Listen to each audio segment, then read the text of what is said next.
बिहार की राजनीति में जाति और सामाजिक समीकरण हमेशा से निर्णायक रहे हैं, लेकिन जब भी चुनाव का दौर आता है तो चर्चा होती है एम फैक्टर की।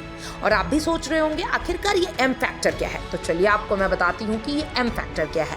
एम फैक्टर है मंदिर, मोदी, महिला, महादलित, मुस्लिम और मुखिया। देखिए, बिहार विधानसभा चुनाव 2025 में एक बार फिर ये एम फैक्टर पूरी चुनावी लड़ाई को प्रभावित करने वाले हैं। नीतीश कुमार और लालू यादव के राजनीतिक कौशल फैक्टर्स को अपने पक्ष में मोड़ने की कोशिश में लगे हैं। नीतीश कुमार ने पहली बार खुलकर मंदिर राजनीति की दिशा में कदम बढ़ाया है। सीतामढ़ी के पुनौरा धाम में मां जानकी मंदिर के निर्माण पर सरकार ने करीब 1000 करोड़ रुपए खर्च करने का ऐलान कर दिया है। हाल ही में 862 करोड़ की राशि कैबिनेट से स्वीकृत की गई। माना जा रहा है कि यह मंदिर प्रोजेक्ट उत्तर बिहार की 116 विधानसभा सीटों और राज्य की समग्र राजनीति पर सीधा असर डालेगा।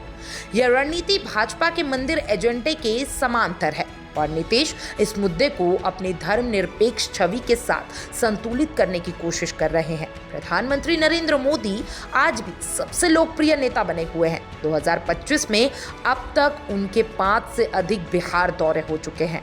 85,000 करोड़ की योजनाओं की सौगात से बिहार को लाभ मिला है। नीतीश कुमार भली भांति जानते हैं कि मोदी की लोकप्रियता हारी हुई बाजी भी पलट सकती है। यही वजह है कि अब वे अपने पोस्टरों और पार्टी कार्यालय में मोदी की तस्वीरें प्रमुखता से लगा रहे हैं। महिलाओं को लेकर नीतीश कुमार की नीतियां 2005 से ही मजबूत रही है। साइकिल योजना, पोशाक योजना, शराबबंदी, पंचायत में आरक्षण और अब जीविका दीदियों के लिए कॉरपोरेशन बैंक, ये सभी कदम उन्हें महिला वोटरों के बीच लोकप्रिय बनाते हैं। महिलाओं का वोटिंग प्रतिशत पुरुषों से करीब 6% अधिक रहा है और जेडीयू को इससे लगातार लाभ मिला है। बिहार की 22 दलित जातियों में से अधिकांश को नीतीश ने महादलित श्रेणी में शामिल कर एक अलग पहचान दी है। चिराग पासवान और जीतनराम मांझी जैसे नेता एनडीए में हैं, लेकिन महादलितों के बीच नीतीश की पकड़ अब भी मजबूत मानी जाती है।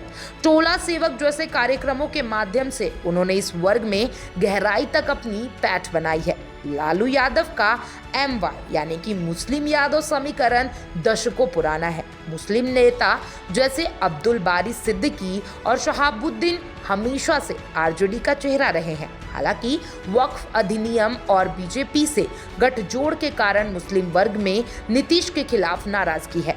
फिर भी पसमानदा वर्ग को जोड़ने की कोशिश जारी है। मदरसा बोर्ड और अल्पसंख्यक आयोग के गठन जैसे फैसले इसकी दिशा में संकेत दे रहे हैं। बिहार के 8000 से अधिक पंचायतों में मुखिया बड़ी ताकत है। नीतीश सरकार ने मुखिया का मानदेय बढ़ाया और उनकी ताकत में इजाफा किया है ताकि वे गांवों में एनडीए के पक्ष में माहौल बना सके। लालू यादव अब भी मुस्लिम और यादव वोट बैंक पर भरोसा करते हैं। वहीं तेजस्वी यादव माई बहिन मान योजना और मजदूर वर्ग के लिए रोजगार जैसे वादे से महिलाओं और युवा वर्ग को साधने की कोशिश में है। हालांकि नीतीश की योजनाएं पहले से जमीन पर है। तेजस्वी के वादों का कितना असर होगा ये चुनाव में स्पष्ट होगा। नीतीश कुमार ने 6 में से कम 4 एम फैक्टर को अपने पक्ष में लाने की व्यापक तैयारी कर ली है।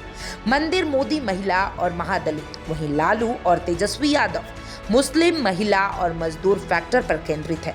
किसका समीकरण भारी पड़ेगा, इसका जवाब 2025 के चुनाव परिणाम से ही साफ हो जाएगा। आप क्या सोचते हैं एम फैक्टर के बारे में और लालू और नीतीश के बारे में, किसका पलड़ा भारी है? कमेंट बॉक्स में जरूर बताइएगा और तमाम ऐसे अपडेट्स के लिए चैनल 4 न्यूज़ बिहार झारखंड के साथ बने रहें।